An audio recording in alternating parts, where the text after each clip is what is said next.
Hello বন্ধুরা, আমি সুস্মিতা। আবার আমি ফিরে আসলাম আরেকটা নতুন রেসিপির সাথে। সেটা হলো ঝাল কাঁকড়া বা স্পাইসি ক্র্যাব। কত সহজভাবে আমি এটা বানালাম সেটাই তোমাদের সাথে আজ আমি শেয়ার করতে চলেছি। আমি 300 গ্রামের মতন কাঁকড়া নিয়ে নিয়েছি, যেটা পরিষ্কার করে ধুয়ে নুন হলুদ মাখিয়ে রেখেছি।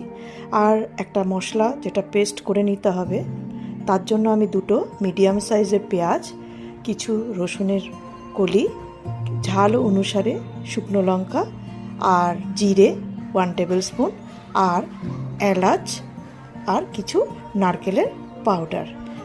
তোমরা চাইলে ফ্রেশ নারকেল কুড়িয়েও সেই নারকেলটা ইউজ করতে পারো। কড়াই গরম হয়ে আসলে সর্ষের তেল দিয়ে তাতে আমি 4টে লবঙ্গ আর তেজপাতা ফোড়ন দিয়ে পেস্ট করে রাখা মশলাটা দিয়ে ভালো করে কষতে থাকলাম। 5 মিনিটস কষার পর তাতে পরিমাণ মতো নুন, কাশ্মীরি লঙ্কার গুঁড়ো আর হলুদ দিয়ে আরও কিছুক্ষণ কষতে থাকলাম, যতক্ষণ না মশলাটা থেকে তেল ছাড়বে এবং সুন্দর একটা ভাজা মশলার স্মেল আসছে। এত সুন্দর গন্ধ আসছিল মশলা থেকে, যেটা তোমাদের সাথে আমি শেয়ার করতে পারছি না। মশলা ভেজে আসলে তাতে কাঁকড়াগুলো দিয়ে দিলাম এবং মশলার সাথে ভালোভাবে কষতে শুরু করলাম। ফ্লেম আমি লো টু মিডিয়াম রেখেছি। ততক্ষণ ধরে ভাজতে থাকবো যতক্ষণ না কাঁকড়ার একটা কাঁচা গন্ধটা চলে যায়। ঢেকে ঢেকে একটু সময় নিয়ে আমি কাঁকড়াটা কষাতে থাকলাম এবং মাঝে মাঝে ঢাকনা দিয়ে আমি ঢেকে দিলাম। তোমরা কে কোথা থেকে আমার রেসিপিটা দেখছো কমেন্টসে আমাকে জানিও। যখন সম্পূর্ণ মশলা আর কাঁকড়া কষে আসবে,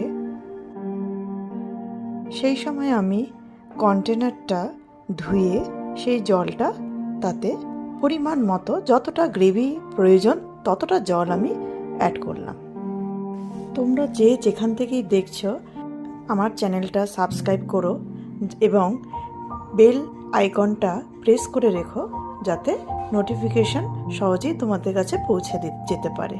পুরনো বন্ধুরা আমার সঙ্গে থেকো, আর যারা নতুন বন্ধুরা আমার রেসিপিটা দেখছো, প্লিজ সাবস্ক্রাইব করো চ্যানেলটা এবং আমার পাশে থেকো, যাতে আমি উৎসাহ পাই এবং নতুন নতুন রেসিপি তোমাদের সাথে আমি শেয়ার করতে পারি। ঝোল ফুটে আসলে তোমরা চাইলে দিতে পারো, নাও দিতে পারো। আমি 4-5টা সিদ্ধ করা আলু আমি দিয়ে দিলাম। এটা স্কিপ করতে পারো, আলু পছন্দ না করলে আলু নাও দিতে পারো, কিন্তু আমার আলুটা ভালো লাগে। বাঙালিরা তো আলু ছাড়া মাছের কোনো রেসিপি ভালো লাগে না, তো আমার পছন্দের জন্য আমি আলুটা এখানে অ্যাড করলাম। চাইলে তোমরা স্কিপ করতে পারো। আলুটা দিয়ে আরও কিছুক্ষণ নাড়াচাড়া করে ফ্লেমটা লো রেখে আমি 15 মিনিটস আমি সিদ্ধ হতে দেব এবং নুনটাও আমি চেক করে নিয়েছি। সম্পূর্ণ নুন ঝাল সেটা তোমাদের উপর, চাইলে তোমরা আরও একটু ঝাল দিতে পারো। দেখতে পাচ্ছ ফুটে এসছে এবং চেক করে নিয়েছি যে কাঁকড়াটা সম্পূর্ণ সিদ্ধ হয়ে গেছে। দেখতেই পাচ্ছ কতটা স্পাইসি হয়েছে। এবার তোমরা কতটা গ্রেভি রাখতে চাও সেটা তোমাদের উপর ডিপেন্ড করছে, ততটাই তোমরা গ্রেভিটা শুকিয়ে নেবে। একবার বানিয়ে দেখো এবং আমাকে কমেন্টস করো। অপূর্ব খেতে হয়েছিল। আজকের লাঞ্চ তো পুরো জমে গেছে এই মশলা কাঁকড়ার সাথে। একবার ট্রাই করো। আবার ফিরে আসবো আরেকটা নতুন রেসিপির সাথে। ততদিন তোমরা সুস্থ থেকো, ভালো থেকো এবং আমাকে সাবস্ক্রাইব করে আমার পাশে থেকো।